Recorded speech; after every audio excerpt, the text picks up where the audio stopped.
കൂടിയാണ് വരുന്നത്. അപ്പോൾ ഒരു കാര്യം ഉറപ്പിക്കാം, നേമത്തെ സസ്പെൻസ് തീരണമെങ്കിൽ അവസാന റൗണ്ടിലാണ് അതാണ് സംഭവിക്കുന്നത്. യെസ്, അത് മാത്രമല്ല ഈ ഘട്ടത്തിൽ കുറച്ചുകൂടി ഒരു മേൽക്കൈ നേടിയിരുന്നു രാജീവ് ചന്ദ്രശേഖരെങ്കിൽ അത് ഉറപ്പിക്കാമായിരുന്നു. ഒപ്പം നമ്മൾ ഇതാ നോക്കൂ, ആ ടാലി നേരത്തെ 5 വരെ എത്തി നിന്നിരുന്ന NDA എന്ന ടാലി ഇപ്പോൾ 1-ലേക്ക് താഴ്ന്നിരിക്കുന്നു. അത് നേമത്ത് മാത്രമാണ് എന്നതാണ് ഇപ്പോഴത്തെ സാഹചര്യം. കൂടി പോകാം. തിരുവല്ലയിൽ ഒരു അസാധാരണ മുന്നേറ്റം NDA അവിടെ ഇത്തവണ നടത്തിയിട്ടുണ്ട്. പരീക്ഷണം 30-40 വോട്ടുകൾക്ക് മാത്രമാണ് എങ്കിൽ പോലും അത് ഞെട്ടിക്കുന്ന മുന്നേറ്റം തന്നെയാണ്. ഒരിക്കലും അതായത് ഈ കേരള കോൺഗ്രസുകളുടെ മത്സരത്തിൽ ജോസ് കെ മാണി അമ്പയെ പരാജയപ്പെട്ടിരിക്കുന്നു. അതായത് പൂഞ്ഞാറിൽ മാത്രമാണ് 12 സീറ്റുകളിൽ മത്സരിച്ച കേരള കോൺഗ്രസ് എമ്മിന് പൂഞ്ഞാറിൽ മാത്രമാണ് ഇപ്പോൾ ലീഡുള്ളത്.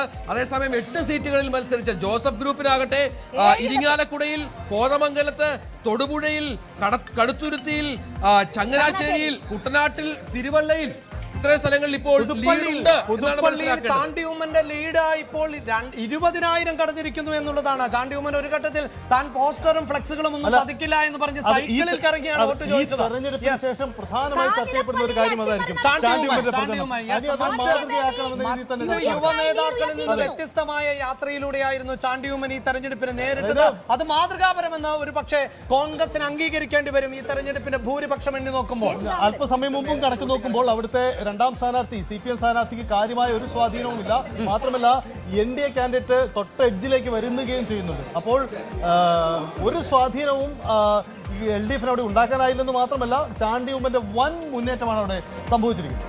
കൊല്ലത്ത് ബിന്ദു കൃഷിയാണ് ഇപ്പോൾ മുന്നിട്ട് നിൽക്കുന്നത്. കൊല്ലത്ത് അങ്ങനെ ബിന്ദു കൃഷ ദീർഘകാലമായി സജീവ രാഷ്ട്രീയത്തിലെങ്കിലും ബിന്ദു കൃഷിയെയും വിജയം തുണയ്ക്കാറില്ല.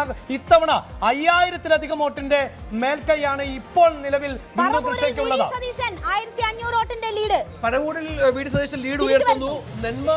നെന്മാറയിൽ അവിടുത്തെ DCC അധ്യക്ഷൻ തങ്കപ്പൻ 554 വോട്ടിന്റെ ലീഡ് നേടിയിട്ടുണ്ട്. തൃക്കരിപ്പൂരിൽ കാര്യങ്ങൾ മാറി മറിയുകയാണ്. സന്ദീപ് വാര്യർ ഏതാണ്ട് 10,000 വോട്ടുകൾക്ക് പുറകിലാണ്. ഒരു ഘട്ടത്തിൽ ശേഷമാണ് ഇപ്പോൾ സന്ദീപ് വാര്യർ പിന്നോട്ട് പോകുന്നത് എന്നതാണ്.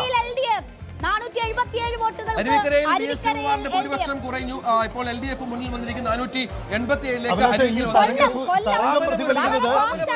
നേരത്തെ വിജയിച്ച സ്ഥലങ്ങളിൽ വമ്പൻ ഭൂരിപക്ഷത്തിലേക്ക് വരുന്നു. വലിയ മത്സരം നേരിട്ടിട്ട് നേരിയ മാർജിനിലേക്ക് നിർത്തുന്നു. സജിത്ത, ഇതുവരെയുള്ള റൗണ്ടുകൾ എണ്ണി നോക്കുമ്പോൾ ചേലക്കര മാത്രമാണ് ഇടതു മുന്നണിയെ സംബന്ധിച്ചിടത്തോളം ഒരു ആധികാരിക ജയമെന്ന് പറയാൻ സാധിക്കുന്നത്. ഏതാണ്ട് 15,000-ലധികം വോട്ടിന്റെ ഒരു മെജോറിറ്റി ചേലക്കരയിലുണ്ട്. അത് മാറ്റി നിർത്തിയാൽ ഇടതു മുന്നണിക്ക് അവകാശപ്പെടാൻ പറ്റുന്ന വിജയങ്ങളിലേക്ക് പോകുന്നില്ല. മുരളീധരൻ ലീഡ് ചെയ്യുന്നു 652 വോട്ടുകൾക്ക്. ശക്തമായ ത്രികോണ മത്സരം നടന്ന വട്ടിയൂർക്കാവിൽ ഈ ഇരവിപുരവും ഒരു അട്ടിമറിയുടെ സൂചന തന്നെ പങ്കുവെക്കുന്നുണ്ട്. കാരണം UDFന് 2374 വോട്ട് ലീഡുണ്ട്.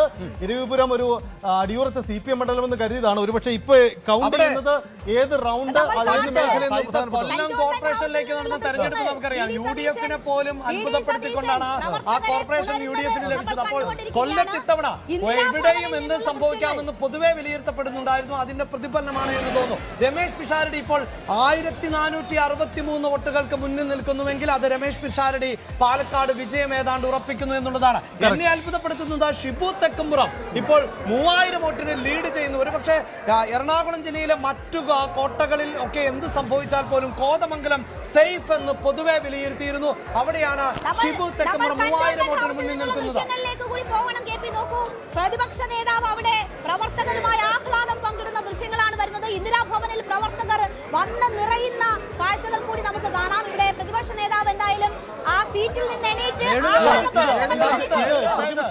വിജയമാണ്.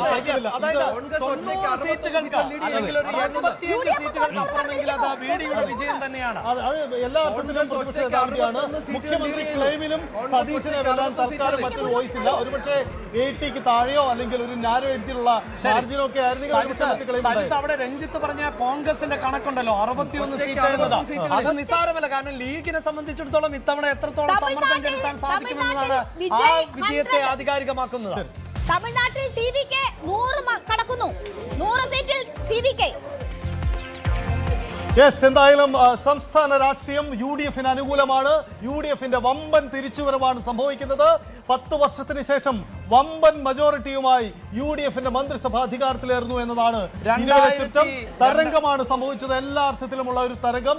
94 എന്നാണ് ചിത്രം. ഒരുപക്ഷെ മാറ്റങ്ങൾ ഇനി ഉണ്ടാകാം. 2021 ഇടതുമുന്നണിയുടെ പ്രകടനം എപ്രകാരമായിരുന്നു, അതിന്റെ തനിയാവർത്തനമായി ഈ UDF ഇത്തവണ മാറ്റുന്നു എന്നതാണ്. ഇപ്പോൾ ഇതാ 90 സീറ്റുകൾക്ക് മുകളിലേക്ക് എത്തി നിൽക്കുന്നു. പക്ഷേ പല മണ്ഡലങ്ങളിലും UDF 94 എന്ന് പറയുമ്പോൾ അത് ഒരു പക്ഷേ 100-ന് അടുത്തെത്തിയേക്കാം. ചിലപ്പോൾ ഇഞ്ചോടിഞ്ച് പോരാട്ടത്തിൽ പോയേക്കാം. പക്ഷേ അപ്പോഴും ഭരണം എന്നത് ഉറപ്പിച്ചു കഴിഞ്ഞിരിക്കുന്നു. ഈ 94 അതേ നമ്പറിലുള്ള രണ്ടുപേരും കൂടി, അതായത് അമ്പലപ്പുഴ അല്ലെ, അമ്പലപ്പുഴയിലെ സുധാകരൻ ഉൾപ്പെടെ വരുമ്പോൾ ഏതാണ്ട് 96 നമുക്ക് ആ ഡേറ്റ വായിക്കാൻ പറ്റും. ദൃശ്യമാണ്. നോക്കൂ എന്തൊരു വമ്പൻ ആഘോഷമാണെന്ന്. നോക്കൂ പ്രവർത്തകരെ സംബന്ധിച്ച്, കോൺഗ്രസിന്റെ പ്രവർത്തകരെ സംബന്ധിച്ച് ഇത് തിരിച്ചുവരവിന്റെ നിമിഷമാണ്. അവർക്ക് 10 വർഷത്തിന് ശേഷം വമ്പൻ തിരിച്ചുവരവാണ്. എല്ലാ ആത്മവിശ്വാസവും നഷ്ടപ്പെട്ട ഒരു മുന്നണിക്ക്, ഒരു പാർട്ടിക്ക്, പ്രവർത്തകർക്ക് കരുത്തേകി ചടുലമായ നീക്കങ്ങളിലൂടെ തിരിച്ചുവരവിന് കളമൊരുക്കിയ നേതാക്കൾക്ക് നന്ദി പറയുന്നു പ്രവർത്തകർ. ഇതാ ഇപ്പോൾ നേതാക്കൾ കൂടുതലായി എത്തുന്നു. വി ഡി സതീശൻ അദ്ദേഹം കന്റോൺമെന്റ് ഹൗസിൽ നിന്നും പുറത്തേക്ക് വരുന്നു എന്നാണ് മനസ്സിലാക്കുന്നത്. അങ്ങനെയെങ്കിൽ അദ്ദേഹത്തിന്റെ ആദ്യ പ്രതികരണം ഇപ്പോൾ നമുക്ക് പ്രതീക്ഷിക്കാം. മുന്നിലേക്ക് അല്ലെങ്കിൽ പുറത്തേക്ക് വരുന്നു വി ഡി സതീശൻ. അതിന്റെ ദൃശ്യങ്ങളാണ് കാണുന്നത്. വലിയ ആവേശം പ്രതിപക്ഷ നേതാവിന്റെ ആദ്യ പ്രതികരണം. വമ്പം വിജയത്തിന് കളമൊരുക്കിയ, നേതൃത്വം വഹിച്ച പ്രതിപക്ഷ നേതാവ് മാധ്യമങ്ങളെ കാണുന്നു. അദ്ദേഹത്തിന്റെ ആദ്യ പ്രതികരണത്തിലേക്ക് വി ഡി സതീശൻ മാധ്യമങ്ങൾക്ക് മുന്നിലേക്ക്. എന്താണ് വി ഡി സതീശന്റെ ആദ്യ പ്രതികരണം?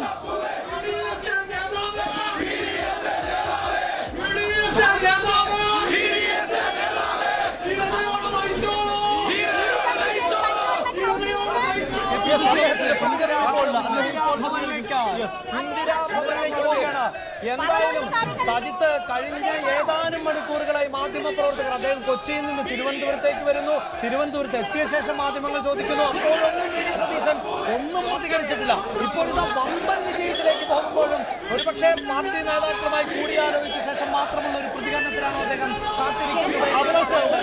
ഒരു കാര്യം കൂടി ഞാൻ പറയാം. അതായത് കേരളം കണ്ടതിൽ വെച്ച്, സമീപകാലത്തുണ്ടായതിൽ വെച്ച് ഏറ്റവും വലിയ ഒരു തെരഞ്ഞെടുപ്പ് തന്ത്രജ്ഞൻ എന്ന തരത്തിലേക്ക് സതീശൻ മാറുന്നു എന്ന സാഹചര്യമാണ്. കാരണം കൈ ഉയർത്തി അദ്ദേഹം അഭിവാദ്യം ചെയ്യുന്നു. തങ്ങൾ വിജയിച്ചു എന്ന് അദ്ദേഹത്തിന്റെ ശരീരഭാഷയിലൂടെ അണികൾക്ക്, പ്രവർത്തകർക്ക് ആവേശം പകരുന്നുണ്ട് വി ഡി സതീശന്റെ ആ സന്ദേശം.